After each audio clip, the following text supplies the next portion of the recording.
welcome back to Planetary Astrology. I'm Nina. I'm Shaina. And this is part 2 of the 7th house video. Now you know this is our new format. We're doing half just explaining the house and half doing planetary placements. Let's jump right into it. But first, we should probably say, we have an Instagram and an astrology course. Oh yeah, they're back in stock. They're back in stock. Go to partytrickastrology.com/shop. Let's get into it now. Get into that party trick astrology. Yeah! Wait, no, I shouldn't be so aggressive. This is the 7th house. I know, but the energy's weird today. I know. What is that? I don't know.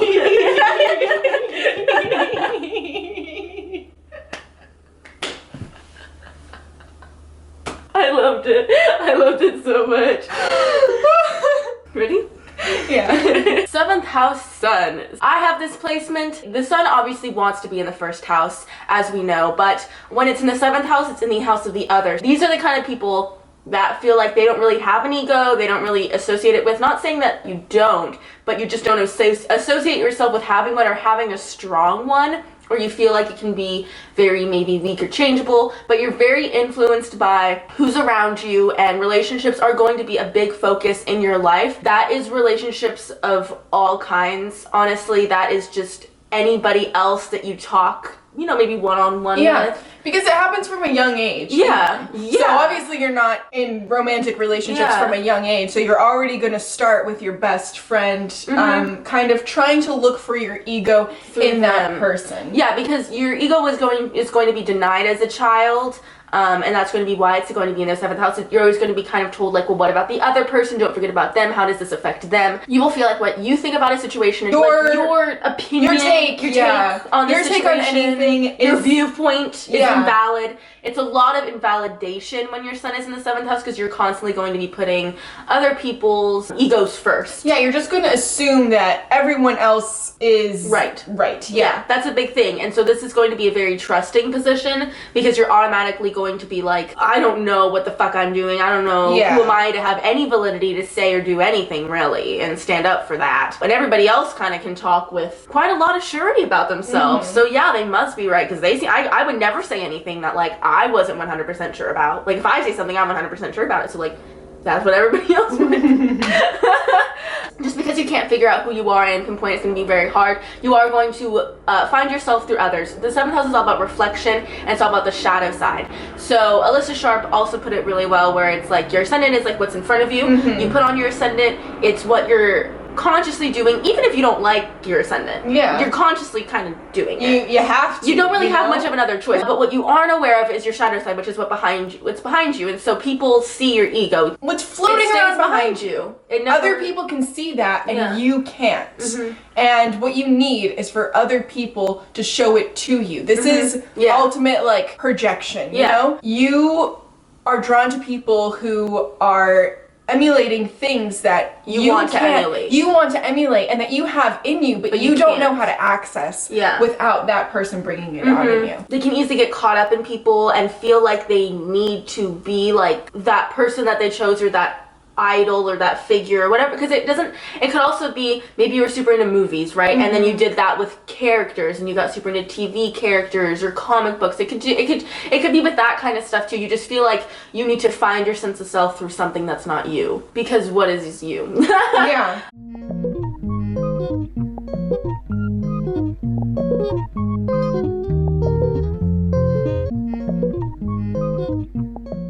And it very much can feel like, when you're looking in the reflection of the mirror, you still don't understand what you look like. You really don't understand how you come across. You don't understand how people see you. It's kind of like that dream-like state where you're dreaming, say that you're presenting a speech, and everyone's like pointing and laughing at you, and you're like dreaming, so you're like, what's going on? Right. And then you realize that you're naked, Yeah. It's like that. Yeah, that's exactly what it is. And you don't notice until it's too late, and somebody's like, hey, you're naked. And you're like, oh shit. Little did I know. But these people are going to really shine through relationships. So if you're able to pick good people, 7th house suns really need 7th house people, because they can easily give themselves too much to people, and people can easily take advantage of that. So that's why 7th house suns really need to find somebody else and be around other people that have something in the 7th house. It doesn't have to be the sun. It doesn't have to be everything. No, it can just be, even if it's just a planet, just something that makes them at least aware of what that feeling is, just to not take advantage of you. Someone other-oriented. Someone other-oriented. The other. Yeah. Because it's very easy for there to be an imbalance of power when someone doesn't have any energy there. Because the 7th house sun is immediately going to put themselves below everybody for most times. Even if they are somebody who has like a Leo sun, like it's still in there, but it's not going to be accessed until they're around somebody who also has that confidence. Yeah. And then they'll be able to access that confidence. So it's hard to take initiative, but if you're in a sort of pairing where people listen and are other-oriented, then that's when the partnership really works. Right. 7th house suns are very likable to other people because you're showing everybody your ego and you're giving it to them. You go, here, and everybody's like, this is great. 7th house suns want to make sure the mood is up and it's happy, and they want you to feel good because if you feel good, they feel good. My roommate has known a lot of 7th house suns, and I'm a 7th house sun, and he always says, like, unconsciously without knowing, like it feels like there's like a lightness that shines around them. There can be an instance where the lightness fades in favor of the person being too in their head. Yeah. You know, too caught up in almost that kind of Libra thing, you know? That, am I doing this right? Am I being okay? Does this person like me? Yeah, because the 7th house sun is going to have some strong held morals of some sort, like social morals, because they want everything to be balanced and just in that sense. And so a lot of the 7th house sun is, since you don't really have an ego, I think a lot of it's just trying to be like, what is right? What is right in this situation? What is that Libra just thing? I can't just act upon that ego impulse. You need to sit back and like marinate and balance it out. You know, it's that heady, it's that like thought, it's that you think through it all. Yeah. And you kind of try to come up with the best solution because it can feel like you're kind of missing that impulse a lot of times. 7th house suns are almost typically going to be called followers. Yeah. And that's understandable completely as to why. It's more of a subconscious thing. I've been the leader of many things from like I was a very bossy kid. Like you would never call me a follower. I would kind of do whatever I wanted. But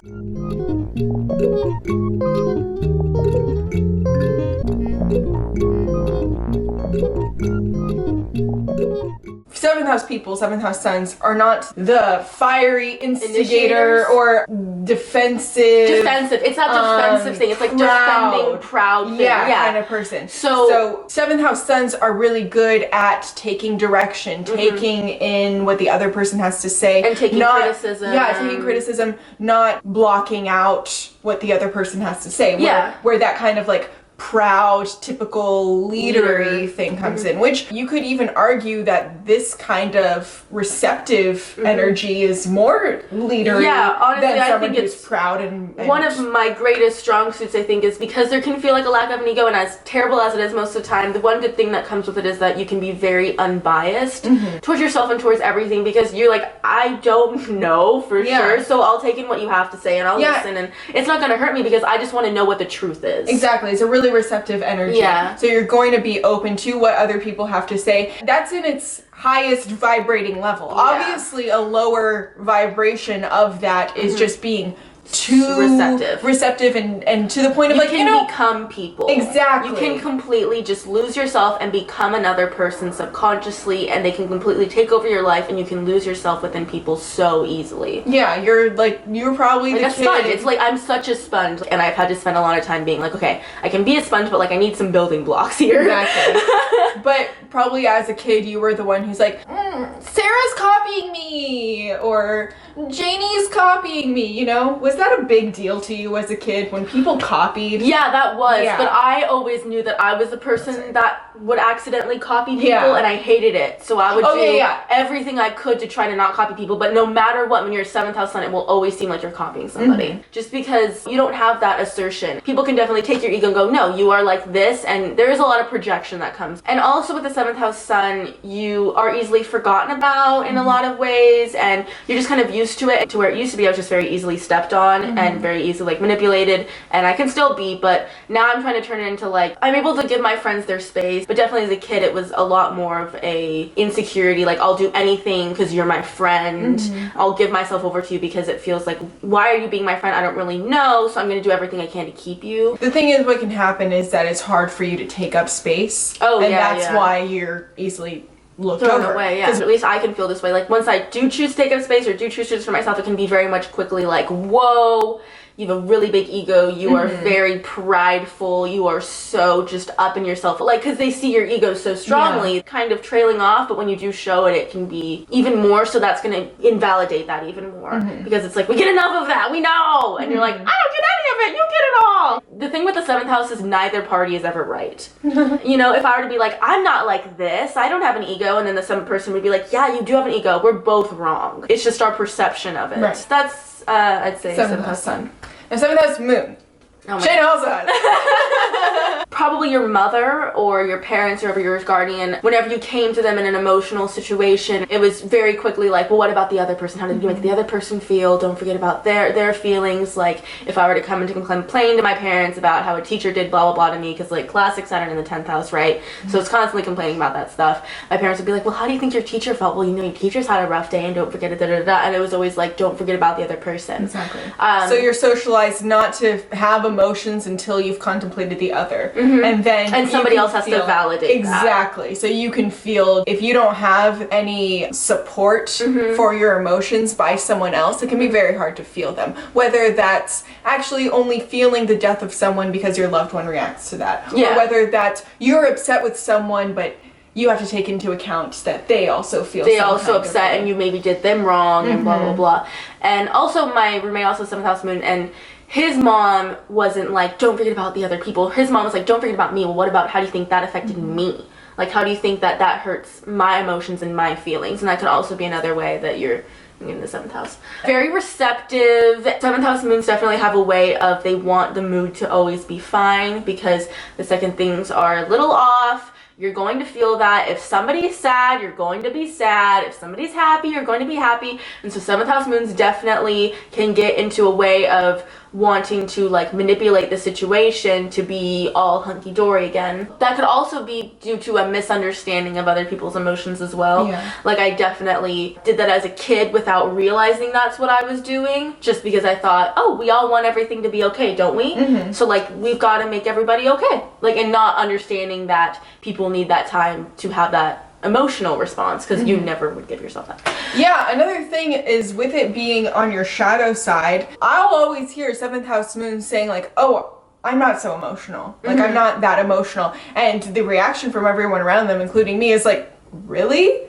Because you were emotional and this because you're seeing all the times that they're emotional, because their emotions are based off of you or other people around them. It's hard for another person to understand that person isn't very emotional or has a hard time with their emotions, because you're the person who's seeing it more than they are. Both people are wrong. The person that says that you're emotional, the person that says you're not emotional, are both very much incorrect. Yeah. I've gone through periods of time where I was highly emotional, like years in high school, where yes, like, if you caught me at any point, it was completely shut off because I wasn't around anybody expressing their emotions. But now if you were to talk to me, I'd be like, fuck it, I'm an emotional person. Like, I cry a lot now. But it can feel like you're not emotional because you're only responding to other people's emotions. You're like, I'm not emotional, everybody else is emotional. It's that classic projection. But these people like to think through their emotions, and it has to go through a filtration system, and it has to go through a lot to feel validated with it.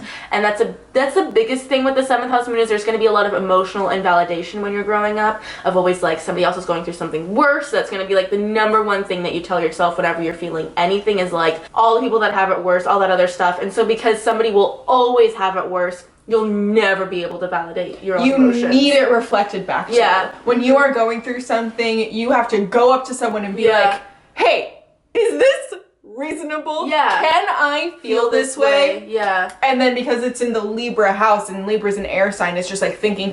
Well, here are all the little facts that add up to just, it's like you're playing a little mini court with yourself of whether you can even feel some type of way. Exactly. And so that's why we wouldn't consider ourselves highly emotional, because we are not acting on emotion. Yeah. You're trying your best to use logic. In our heads. In a way, you're trying to use logic in a place where logic doesn't necessarily have a home. Exactly. And that's why when you say that we're emotional, it's like, have you seen other people react with no thought, second thought to it? Like, that's not what many 7th house moons are going to do. And 7th house moons are going to apologize for any emotional expressions a lot, but they're going to be so caring towards others and so nurturing, very motherly, making sure everybody's okay. If they hear their friend is not okay, they're going to drop everything and run to their friend. Most 7th house moons, if it's not in Capricorn, are very good at consoling people and helping them, and they look for very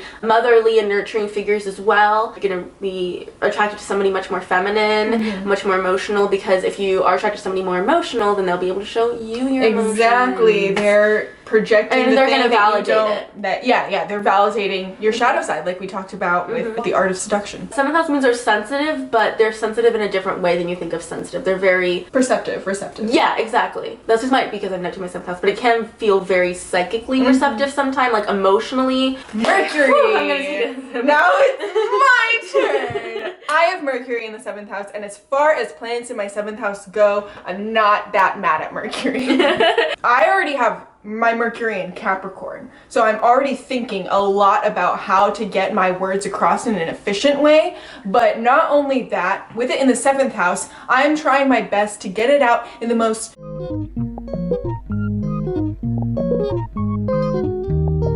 So it's a lot easier to do this sort of balancing act in a conversation when it's a one-on-one conversation. 7th house Mercuries definitely prefer speaking one-on-one to other people, because in a group setting, it's obviously... Yeah, exactly. And it's also, anything in the 7th house is going to be more receptive. It's not going to take that much initiative. So it's going to be harder to interject yourself into conversations when it's multiple people, and you'll always take the back seat. Whereas when it's just a one-on-one conversation, you obviously have the floor to respond to the other person and put your input in terms of relationships. You're looking for someone who not only validates your intellect, who sees that kind of shadow side of you and is like, hey, you're actually really smart, dude. But also looking for someone who is intelligent. Obviously, I mean, that sounds like something so like dirt. Look for someone intelligent. But then you look at all the men that the Kardashians are dating. So it's not necessarily like you have to have won the Nobel Peace Prize or like you even need to have a college education, but someone who is intelligent, good with their words, able to hold a conversation, able to intellectually stimulate you. Yeah, and you have a good mental rapport between the two of you. You have good conversations. You almost want a little bit of debate in your love life. Anything that's stimulating. If someone is even like too agreeable. I've had it where people just like don't give me any challenge. I also have Mars opposite Saturn. Like people who don't give me like any challenge over a dinner conversation are just like, yeah, totally. I totally agree with you. Yeah. I'll start doing yoga tomorrow. It's too changeable. You need some kind of like intellect to have some backbone behind it. What's the thing that you do at the gym? When you're doing this thing, you want to do it with weights. Yeah. You don't want to do it with nothing. But like with your mind and in relationships. I think that Mercury in the 7th people, their smarts and intellect can be invalidated, because I think that anything in the 7th house is invalidated. So you can feel like people don't realize how smart you are, people don't realize your intellect, because you can very much go down to be on other people's level kind of situation. So like if somebody's at a fucking dumbass level, not saying that you'll go to be that dumbass, but you can invalidate your intellect a little bit. Yeah. Or if somebody's like too much. Yeah. It can stifle you, and you might not feel like you can express your thoughts and opinions because it's just too overwhelming. Yeah. And people will take that as like, she doesn't know what she's talking about. They're smart. Like the 7th house is the antithesis of wanting competition. Yeah. So if someone is really intellectually competitive. Yeah, intellectually competitive. When people are being grandiose about how smart they are, there's a competitive edge to it. It's like, I am smarter than you. Yeah. And then it becomes competitive. And that is... The Mercury will automatically shut down. I feel like I'm either very much overlooked in my intellect, or it is highlighted, or like my voice is highlighted. Like that's a lot of comments that I get are like, you have a really nice way of speaking, you're very put together. So it's one or the other. Yeah, it is one extreme or the other. Yeah, I have a hard time accepting the good stuff. Yeah. Because I think it's just what's conditioned in you from a young age. 7th house conditioning. you're stupid. Yeah. Next will be Venus in the 7th house, which I also thought you were gonna get a break. See, the same thing happened. Yeah, I know. Venus in the 7th house is probably the one that I feel like I need to communicate the best because it's so important. Oh, okay. Having your Venus in the 7th house, it's obviously your love planet in the relationship house. So it is. So there's a lot going on there. It's really hard for it to be validated. Maybe this is my experience as an air Venus in the 7th house because it seems like you can't really win. When your Venus is in the 7th house, it's true, like you don't feel 100% complete without a partner. You feel like a serious lack, a serious loneliness. A lot of times you can't even see a purpose for your beauty without having a partner to give it to, because Venus is beauty. It's the absolute cliche of like Julia Roberts looking at a piece of lingerie and like, and then the other girl's like, you should buy that. And she's like, for who? For yourself. No, that's not how that works. Just so much of the love that you have to give, the beauty that you have in yourself feels so useless without someone else to channel it in. And your worthiness, because that's a lot of what Venus also is, can feel invalidated without someone reflecting it back to you. Venus in the 7th house is absolutely that Jerry Maguire kind of love, and zoom in on my face as I say this. You complete me. You know, that is the feeling of when you're in a relationship, having Venus in the 7th house, that's that feeling. It's you complete me. And that's why you can't win, because there's so much to be said in this day and age for that kind of woman. You know, feels really looked down upon to be that kind of person who really needs a relationship, who really needs love, because there's just so much to offer when you have your Venus in the 7th house. You want to give that, you know? And with Venus, like, you just want to give love so much. You feel empty without being able to, without having a relationship to give it to. The thing with the 7th house is any planet that's in there was going to be invalidated in you. So then you're going to turn that around and go, I do not want to invalidate that in anybody. Whatever that energy is, I want to bring that out in the other person. So Venus in the 7th house is like, I would never invalidate somebody's love or beauty, blah, blah, blah, blah. So I want to bring that out in them. I want to give all that I didn't get kind of situation, plus more. Like, it can take it all out of you, and people can easily suck it all out of you. Yeah. Unfortunately, because it's a very vulnerable placement. It's just important. It's just important, yeah. These could be people that recognize the ups and downs in love, and that's the whole point. They want as much as they can get and give. They'll do anything for love. Here's the danger in it. To have that relationship, you feel more complete than not having that relationship. So the danger, obviously, is to get into unhealthy relationships just to satisfy that feeling of having your other half, being the half to a whole. And that is a huge danger. But at the same time, Venus in the 7th house does take love so seriously that they won't necessarily invest in something just to pass the time, or just these are for the sake people of that being with someone. From an outside perspective, you'll see these people as like, you don't just hook up with them. I remember Nina once said that to me, like, people will see you as like a relationship person, and I think about now everybody else that I know with Venus in 7th house, and I'm like, that's so funny, that's so true. Just like relationship material. Yeah, that was it. That was the word that you used. So Venus in the 7th house might find that you have less things with people because people are going to be maybe more hesitant to get involved with you because you're relationship material. Exactly. And they're like, oh shit, am I ready for this kind of commitment? You're like, why don't people want to commit to me? All I want to do is commit. Yeah. And that plagues, we're young. Exactly. That plagues the 7th house Venus, especially in their youth. Yeah. Because you take love so seriously from such a young age. You're looking for that. And Venus in the 7th house, especially depending on what sign it is and what aspects are going on, can definitely still fuck around. But rarely ever will give the other person the actual insight or title or investment if it's not going for something that's very long haul. And so in your youth, you're like fucking 13 and you're thinking, I want to find my husband. No 13-year-old boys are thinking like that. So the Venus in the 7th house, again, gets rejected over and over and over again because in your youth no one is going to satisfy that need in you because very few people are on the same page as you. And then you think like, well, what about boys with Venus in the 7th house? I dated a guy with Venus in the 7th house. I mean, Shaina's parents both have Venus in the 7th house, so obviously in a more mature relationship this can work out.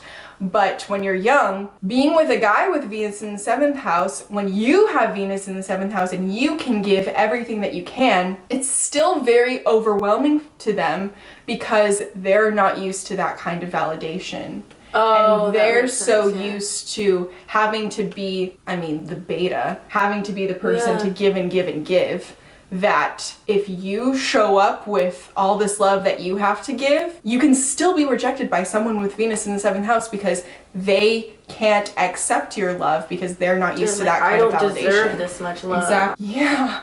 It's a lot, and you can definitely feel, if you're not careful, that you are in relationships where you just give and give and give and aren't getting a lot out of it, and you can stay in those relationships because you have that need to be completed by someone else, and that can be a huge danger. But if you really contemplate, I take relationships very seriously, and I want something that's going to last and make me happy. And if you develop your houses 1 through 6 and realize what it means to be a full half to an ultimate whole, you're going to be a lot more successful in love. And here's the thing, it's really easy for me to forget this because I have 4 other planets in the 7th house, but Venus in the 7th house is a promise for fulfilling wonderful love at the end of the day, and marriage. These are probably the kinds of people who, for some reason or another, they're just like, marriage is a thing that I have to do. Right. What's after Venus? Mars. We don't have this thing. God. These people's anger is going to be invalidated a lot growing up. Whenever they show any confidence or any assertions, I'm just going to go, whoa! Let's keep that under lock and key. Right? And these people can very much be like, I don't get angry. I don't know what anger is. Everybody else, I've known some crazy people though. I've known some fucking ridiculously angry people.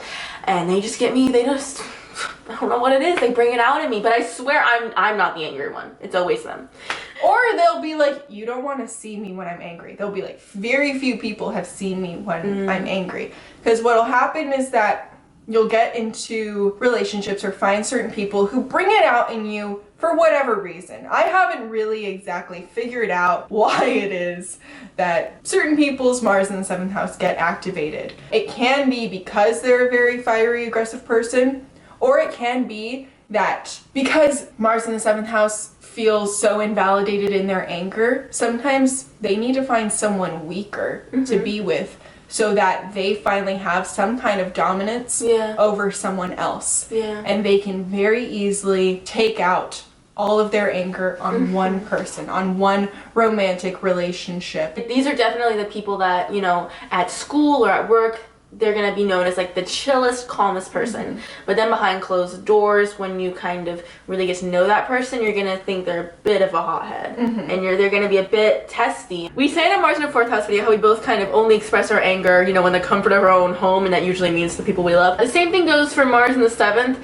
but it's just to the people you love, and that sucks. Especially if you are in a romantic relationship, it is to that person. To that person completely. And the thing is, when specifically in relationships, a lot of times your Mars is not activated or validated until you are in that relationship. You can feel like it's that person's fault. You never felt this way before this person. You brought that out in me. You do this to me. Or you can just think it's just so easy to blame this person. It's just so easy to be a dick to this person.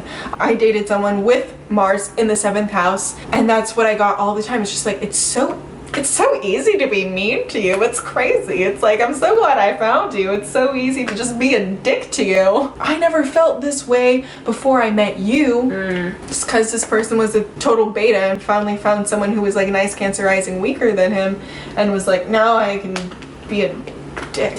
Your dickness has been invalidated your whole life. Yeah. And there's definitely going to be an insecurity in the masculinity. Even when you're feminine, you can feel a little bit insecure with the masculine side of you. And you can feel like just expressing yourself and standing up for yourself is not a thing. It's either that you find someone who matches you and brings out your aggressiveness by mirroring it to you, but maybe sometimes you'll find that finally you have someone who you are more assertive, more masculine, more overpowering towards, and you can... Because probably the Mars in the 7th person was most of the time in relationships where everybody else was the alpha in the relationship, and then when they do find the person where they can be the alpha, they'll get a little bit power crazy with that. Oh my god, you guys, it's me back again, editing Shaina, because this video is longer than we expected again. So we're going to be breaking up this video into 2 parts again. And we decided that at the last second when I couldn't handle all the storage and the video would be like an hour. So this is just the personal planets. That's why it's ending at Mars. And the next video will be uploaded when I'm done editing it. And it is Saturn all the way through Pluto. So yeah, we just, we know a lot about the 7th house. We didn't want to edit it. We wanted to put all our information out there. So yeah, we figured it'd be appreciated. That's all. Pisces midheavens, we outie again.